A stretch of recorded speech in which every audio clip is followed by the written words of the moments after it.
Inspiration through failure. But wait, there's one more point on the concept of failure and how it can actually help you to your learning goals. A study by Professor Xiaodong Lin Singler at Teachers College discovered that learning about the failures and struggles of important historical figures and scientific trailblazers is an important, often overlooked aspect of student success. It provides a more accurate perspective and imparts a sense of realistic expectations and the presence of failure in everyone's life story. Often, textbooks and learning resources only mention the successes of the people they profile, leading the readers and viewers to believe that these men and women were insurpassably great. This is actually damaging because it sets our expectations to unrealistic heights. If you only read about success, then how should you deal with failure? If it seems like everyone who is successful has never hit a significant roadblock, what does it say about you once you hit one? It's not part of the narrative, which means you're not on the path to your goals. Most people, even people who accomplish great things, don't begin their paths through life with the belief that they'll change the world with their discoveries, inventions, and tactics. Most people, even great people, are just trying to get through the day, whether they have grand plans or not. Each moment, even moments spent planning and working toward the future, must be lived in a human way. When people reach greatness, it's always with a string of struggles and failures they've overcome and surpassed strewn behind them. The greater the success often represents the greater the number of failures. But our books and videos, when they fail to demonstrate this, often give the opposite impression. When kids just think Einstein is a genius, then they believe they can never measure up to him, Lynn Siegler said.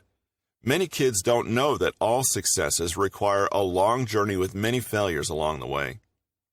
In Lynn Siegler's study, groups of students were told to read different accounts of famous scientists' lives. One group read traditional textbook descriptions of their accomplishments. Another group read stories about their personal and intellectual struggles, including Einstein's need to flee from Nazi Germany and Curie's need to persist through dozens of failed experiments before discovering anything worthwhile. The group of students who read about the struggles these geniuses faced and overcame were much more likely to believe that they were just people like themselves, while those students who read the traditional description, focusing on the scientists' accomplishments, attributed their success to unique, innate talent that they couldn't hope to replicate themselves. The students who understood that successful scientists, geniuses, were just people like them who kept working and trying through their failures and struggles had better grades at the end of the term. By learning about the struggles and failures of great people, these students learned that their own struggles and failures could be stepping stones on the way to phenomenal success. By contrast, students who didn't learn about the failures and struggles of successful people were inclined to believe that their struggles indicated their own stupidity.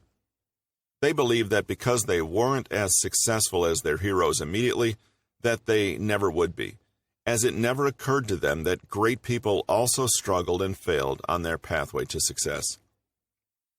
The important lesson here is that everyone is human, and everyone fails. Even incredibly talented people who accomplish great things fail. The most successful people are the ones who have failed the most times, and the most often, not the ones who are the smartest or most innately intelligent.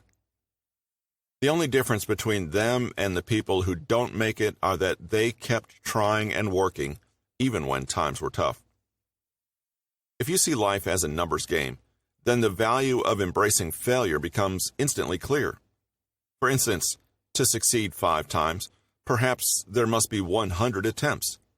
50 will fail on the first tier, 25 more will fail on the second tier, 10 more will fail on the third tier, 5 more will fail on the fourth tier, and 5 more will fail right before the finish line.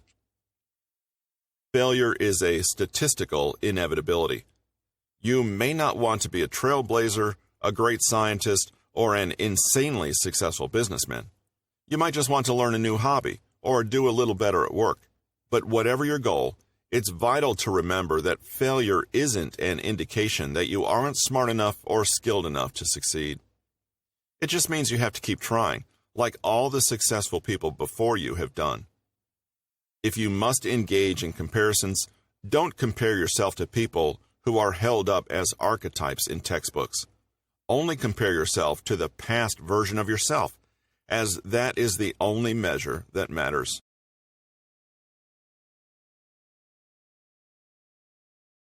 Peter Hollins is a best-selling author and a human psychology and behavior researcher based in Seattle, Washington. You can reach him directly at petehollinsauthor@gmail.com. Or if you'd like to get a free 14-page ebook to help you become the smartest person in the room, visit Peter Hollins at his website at bit.ly/Peter Hollins. For Peter, this is Russell with Newton Media Group, and this has been the Science of Self podcast, brought to you by Newton Media Group and Peter Hollins. Thanks for joining us. Have a great day, and we'll see you in a few days.